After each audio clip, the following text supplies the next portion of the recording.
ورحمة الله وبركاته. نحمده ونصلي على رسوله الكريم. أما بعد، فأعوذ بالله من الشيطان الرجيم. بسم الله الرحمن الرحيم. ذلك الكتاب لا ريب فيه هدى للمتقين. وقال النبي صلى الله عليه وسلم: خيركم من تعلم القرآن وعلمه.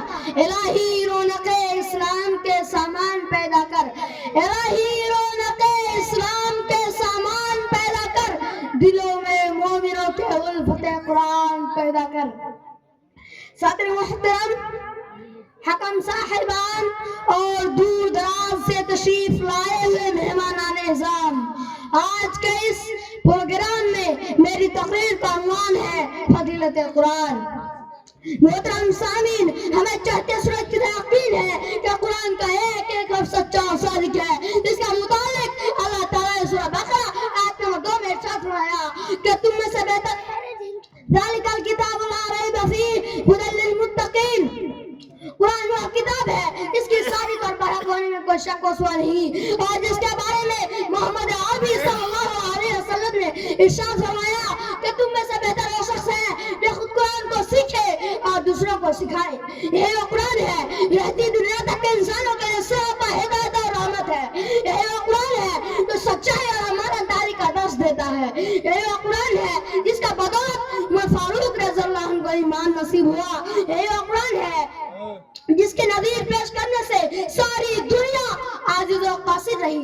یہی وہ قرآن ہے جس کے مثل پیش کرنے سے عرب کے فصیح و بلیغ زبان دانی کا دعویٰ کرنے والے گھٹنے ٹیکنے پر مجبور ہو گئے۔ یہی وہ قرآن ہے جس کی حفاظت کا وعدہ خود خالق کائنات نے فرمایا ہے۔ سورہ ہجر آیت نمبر 9 میں اللہ تعالیٰ ارشاد فرمایا ہے: اِنَّا نَحْنُ نَزَّلْنَا الذِّکْرَ وَإِنَّا لَهُ لَحَافِظُونَ۔ محترم سامعین، قرآن کریم کے بارے میں ہمیں یقین ہے کہ کل قیامت کے دن ایک حافظ قرآن سے کہا جائے گا تو قرآن پڑھتا جا اور جنت کے درجن منزلوں پر چڑھتا جا، ویسے ہی ٹھہر ٹھہر کے پڑھ جیسا کہ تو دنیا میں ٹھہر ٹھہر کے پڑھا کرتا تھا۔ بس تیرا مقام اور ٹھکانہ وہی ہے جہاں آخری آیت پر پہنچے۔ کسی شاعر نے کیا ہے خوب کہا ہے قول محمد قول رب فرمان نہ بدلا جائے گا، ہے قول محمد قول رب فرمان نہ بدلا جائے گا، بدلے گا زمانہ لاکھ مگر قرآن نہ بدلا جائے گا۔ محترم حضرات، دنیا اس کو دلیل و حدیث سمجھتی ہی، لیکن جب قرآن آدھا شان ہو گئے، جو لوگ جوہلائے عرب تھے قرآن آیا تو صحابہ اکرام ہو گئے، قرآن آیا تو مساوات کا پیغام آ گیا، قرآن آیا تو اسلام پھیلا، قرآن آیا تو متقام زندہ ہوئے۔ جب قرآن آیا تو قرآن کی برکت سے اجڑے جہان میں بہار پیدا ہوا۔ محترم سامعین، قرآن اللہ کا ایسا کلام ہے جس کی فضیلت و اہمیت تمام تر کلام پر فائق ہے۔ قرآن اللہ کا ایسا کلام ہے جس کے ذریعے تمام بشریت کو بالعموم اور مشرکین عرب کو بالخصوص یہ چیلنج دیا گیا، اور یہ چیلنج تا قیامت باقی رہے گی۔ سورہ اسراء آیت نمبر 88 میں اللہ تعالیٰ ارشاد فرمایا ہے: قُلْ إِنِ اجْتَمَعَتِ الْإِنسُ وَالْجِنُّ عَلَىٰ أَن يَأْتُوا بِمِثْلِ هَٰذَا الْقُرْآنِ لَا يَأْتُوا بِمِثْلِهِ وَلَوْ كَانَ بَعْضُهُمْ لِبَعْضٍ ظَهِيرًا۔ جب اس چیلنج میں تمام انس اور جن ناکام ہو گئے تو اللہ تعالیٰ نے تخفیف کے ساتھ سورہ ہود آیت نمبر 13 میں ارشاد فرمایا: أَمْ يَقُولُونَ افْتَرَىٰ قُلْ فَأْتُوا بِعَشْرِ سُوَرٍ مُفْتَرَيَاتٍ وَادْعُوا مَنِ اسْتَطَعْتُم مِّن دُونِ اللَّهِ إِن كُنتُمْ صَادِقِينَ۔